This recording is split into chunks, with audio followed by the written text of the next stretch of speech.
Paula हेलाणी BJD सरकार करबा पई गला बाट नेता मारुछंती बाहास्पोर्ट। राज्य राजनीति में पट परिवर्तन हेबा परे 24 वर्षर शासनरू बेदखल होई बीजेडी विरोधी दल आसन में बसिछि। पूर्ण संख्या गरिष्ठतार सह बीजेपी सरकार को आसीछि।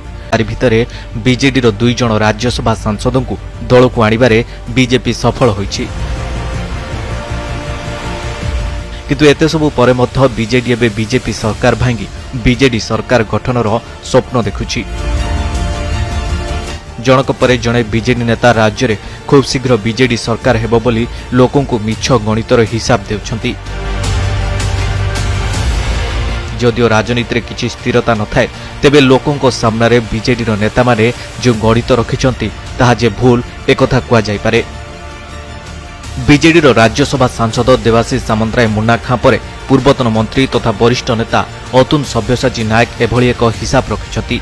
जो हिसाब दे कहछंती जे बीजेडी हाथ में 51 जन विधायक अछंती, कांग्रेस पाखरे 14 जन विधायक अछंती, 3 जन स्वाधीन विधायक अछंती, आ 8 जन विधायक होई गले सरकार होई परिबो।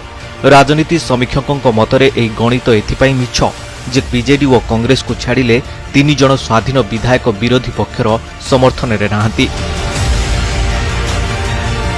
एपरिक 3 जनक मध्यरु 2 जन बीजेपी रे जोग दे सारिछंती। केवल महांगा स्वाधीन विधायक शारदा प्रधान दल रे जोग दे बाहरु बीजेपी सरकार को समर्थन देउछंती। तेणु जो हिसाब अतुनु रखिछंती ता ठीक नुह। सेपरि कांग्रेस मध्य तार 14 जन विधायकों समर्थन बीजेडी को देबो बोली केबे केउठारे कहि नाही। बीजेपी को विरोध करिबारे बीजेडी अक्षमता प्रकाश करिछि। तेबे एभली धुआं बाण छाड़ी बीजेपी को विरोध प्रसंग एड़ाइबा पई चेष्टा करुछि बीजेडी।